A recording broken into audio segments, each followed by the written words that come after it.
महाराष्ट्रात आलेले 107 पाकिस्तानी नागरिक बेपत्ता. राज्य सरकारच्या शोध मोहिमेत समोर आली धक्कादायक माहिती.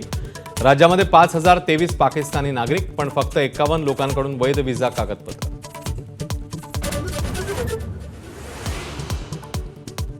पहलगाम हल्ल्यामधल्या 5 संशयित दहशतवाद्यांच्या घरांवर केंद्र सरकारचा बुलडोझर. सारे दहशतवादी करत होते लष्कर तैयबाचं काम. पुलवामा, कुलगाम आणि शोपियानमध्ये कारवाई.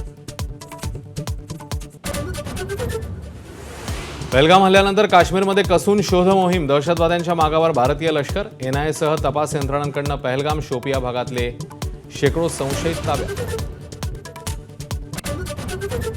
पाकिस्तानने हवाई बंदी घातल्यानंतर डीजीसीएकडून नव्या गाईडलाईन्स जारी. प्रवासाचा वेळ वाढल्यानं विमानात पुरेसे खाद्यपदार्थ ठेवण्याच्या सूचना. आठवड्याला 800हून अधिक विमानं जात होती पाकिस्तानच्या आत.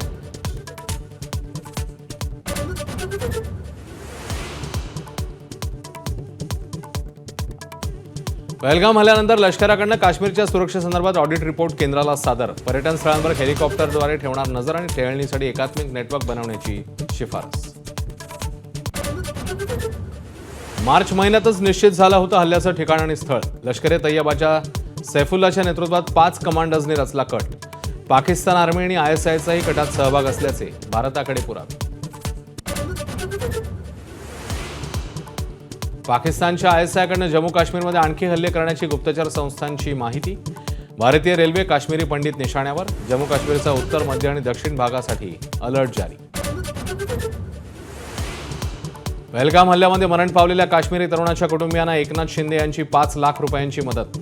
आदिल हुसेन शाहचा पर्यटकांना वाचवताना मृत्यू. आदिलमुळे वाचले अनेक पर्यटकांचे प्राण.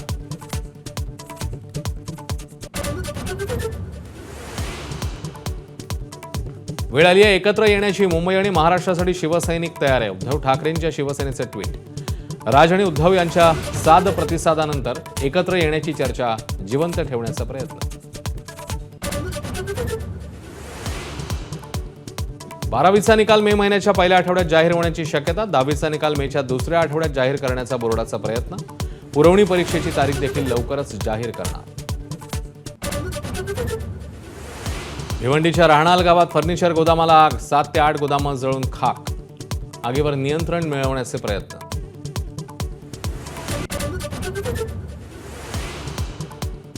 भाजप अध्यक्ष आणि केंद्रीय मंत्री जे पी नड्डा यांच्याकडून पुण्यामधल्या दगडूशेठ मंदिरात गणेश याग. पहलगाम हल्ल्याच्या पार्श्वभूमीवर नड्डा पुण्यामध्ये.